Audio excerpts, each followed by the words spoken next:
So, I'm usually talking about logic abusers. And today I wanted to talk about emotion abusers, feelings abusers, because they operate a little bit differently. And so, what I see is sort of one of three things most of the time. One, you have someone who is asserting that their feelings mean that they have been hurt and they are the victim. That may or may not be true. But when you're dealing with somebody who is weaponizing their feelings, they are not the victim. They're actually an abuser using like this language that we've come up with for discussing our feelings with, like, let's say a loved one. They are using that, capturing that idea, and then putting it on the victim, on the target. So basically saying, because I feel so hurt, that means you've hurt me. That means that I am a victim of what you've done. And it's often very confusing because, well, one, like maybe you have feelings, that their feelings are not more important than yours, even if they feel them more, which some people do have that biology where they feel things very intensely. But that doesn't make their feelings have primacy over yours. That doesn't make them more valid. It means that they're feeling their feelings, certainly.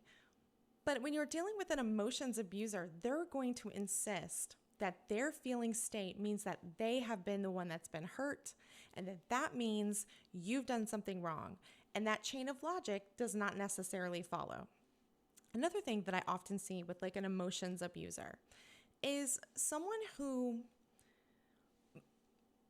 in like lashing out, might overwhelm a victim of abuse because they aren't just experiencing their emotions inside themselves.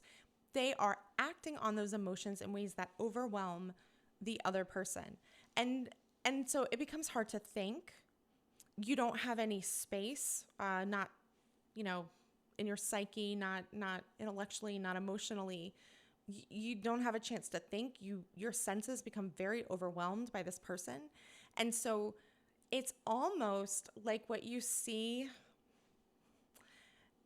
in like an Abu Ghraib situation or those types of torture situations where they sonically overwhelm the prisoner that they're trying to torture. And it just ends up over time breaking this person down. It's overstimulating, often loud, especially if like they're throwing things. But if they're screaming at you, and if they're throwing things, or if they're just in your space and you don't have any, of your own space, like they're in your personal space, it can be very overwhelming.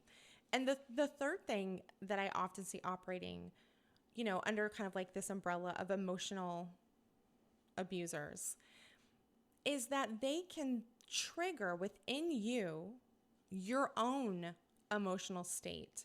Your emotional state is now hijacked because they've essentially put you in fight or flight because they've escalated so much out of their emotional state, and they're acting like it's justified because of their emotional state, that you then become in fight or flight. Your stress hormones are up, your cortisol is up, your adrenaline is up. I want to say epinephrine. No, that's not right. There's more. But anyway, your stress hormones activate, and so your body becomes flooded. And it's very, I don't want to say it's energizing, but what it does is it creates this, intensity that a lot of people can mistake for passion. But it creates this intensity that then kind of falls off. And then often this emotional abuser will like come and then be very, they pushed you away, yelling at you, screaming, throwing things, overwhelming you, from a sensory perspective, and your mind.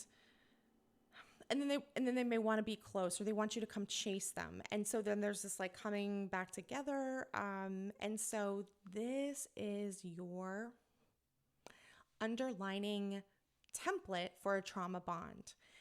The reaction is created inside your own body. So you go from the stress hormones to your oxytocin and your connection hormones. And the thing also about oxytocin is that it isn't just a bonding hormone, it's a salience hormone. It helps kind of mark in your memory biologically that this is important, that you need to be something you need to pay attention to, that you need to be able to remember later for survival. So you swing from the stress, fight, or flight to the cuddling, which is then marked with the salience hormone. And you can literally through their activation of your biology, you can get addicted to this person because of the way that they impact your body. And so when you are dealing with an emotions abuser, they're often going to be standing on therapy concepts, relationship concepts, the things that we use in a healthy relationship to sort of create space for everyone and their perspectives and their feelings. And they're going to weaponize that. They're going to hijack that framework and weaponize it against you. So like we've talked about the logic abusers, they're going to weaponize like your own logic or your own moral framework. The emotional abusers are going to be weaponizing, often a therapy framework. And the thing about therapy is that it is not recommended to go with an abuser to therapy. They will 100% use it against you. I feel like I say this about, I said about AI and I said about other things, but basically abusers are going to take whatever they can that will stick, that you will accept, to then stand on and say, I'm the one that's being harmed. You are harming me. You're bad and I'm a victim. And then of course, if this is something you're unfamiliar with, you're going to scramble to try and prove yourself to this person. And unfortunately, that process called jading, justify, argue, defend, and explain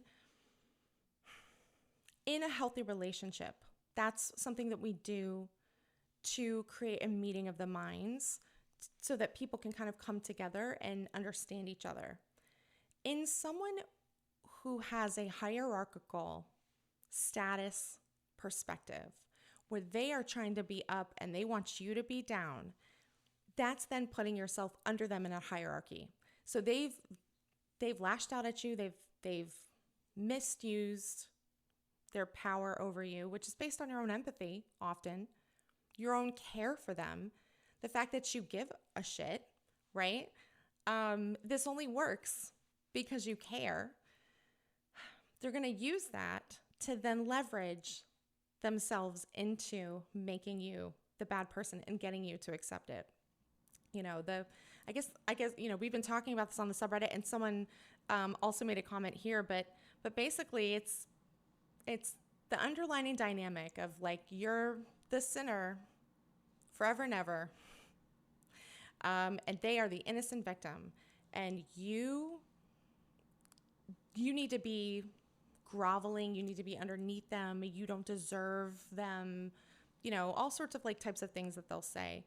But it's kind of a very similar like mirror flip of the logic abuser, but instead of using logic, they're using emotions. Anyway, I hope this makes sense, and I'll talk to you next time.